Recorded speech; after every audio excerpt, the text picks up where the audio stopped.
Title: Whispers in the Fog. Interior: small living room. Night, the camera pans across a dimly lit room in a small, humble home. A flickering oil lamp casts long shadows. A grandmother, Niam, sits on a worn armchair, her hands moving slowly over an old, tattered quilt.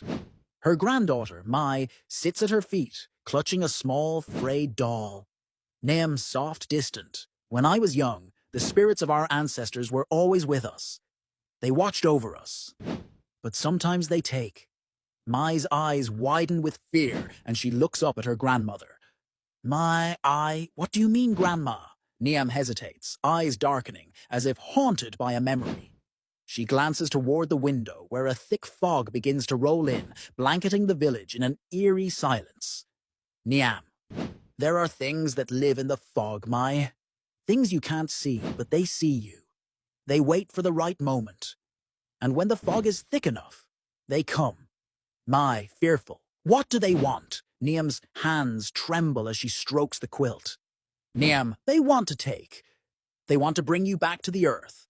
They take children when they are alone, when the fog is at its darkest. Suddenly, the sound of soft whispers fills the room. Mai's eyes dart nervously around. Mikaha, gripped with fear. Grandma, do you hear that? Niam stands abruptly, her eyes fixed on the window. The whispers grow louder, indistinct but urgent.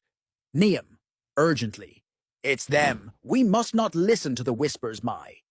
They come for the weak of heart, for those who listen too closely.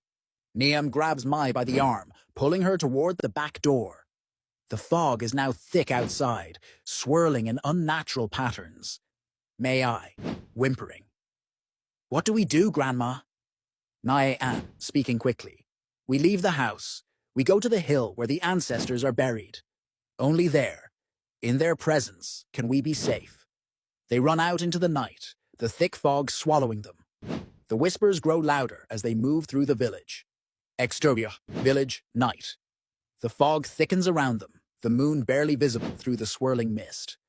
The whispers now form words, low, chilling sounds in the Hmong language. Whisper, Vo, come, to the mist, where the dead rise. Niam pulls Mai faster, glancing over her shoulder, her face pale with dread. Niam, fearfully, don't listen, don't look back. Suddenly, Mai freezes in place, her eyes locked on a shadowy figure in the distance, barely visible through the fog. A tall, thin figure with hollow eyes and a gaunt face emerges from the mist, beckoning them forward. Mai, softly, entranced. Grandma, I see someone. Niam's face falls in horror. Niam, no! Do not look at it, Mai! The figure moves closer, its long limbs gliding unnaturally through the fog. The whispers grow more urgent, louder. Mai steps forward, her legs moving of their own accord. Niam screaming, Mai, don't! In a desperate attempt, Niam grabs Mai's arm, pulling her back. But Mai jerks free, her eyes glassy. As if in a trance, the whispers are now deafening, and the fog grows colder, pressing in on them. Suddenly, the ground shakes beneath them, and a distant scream echoes from the hilltop where the ancestors are buried. The figure in the mist opens its mouth, revealing rows of sharp teeth. Niam crying out, Mai, no! The figure lunges, and Mai is yanked away, pulled into the fog with terrifying speed. Niam falls to her knees, the whispers fading as the fog clears. The village is silent. Exterior, village, dawn. The sun rises over the empty village, casting long shadows over the quiet streets. The fog has vanished. Niam stands alone on the hill, her eyes hollow with grief, staring at the empty grave where her ancestors rest. Niam, whispering, they took her. They always take the ones who listen. The camera pans out, showing the mist still hanging in the air, as if waiting for the next soul to clefame. Fade out. The end.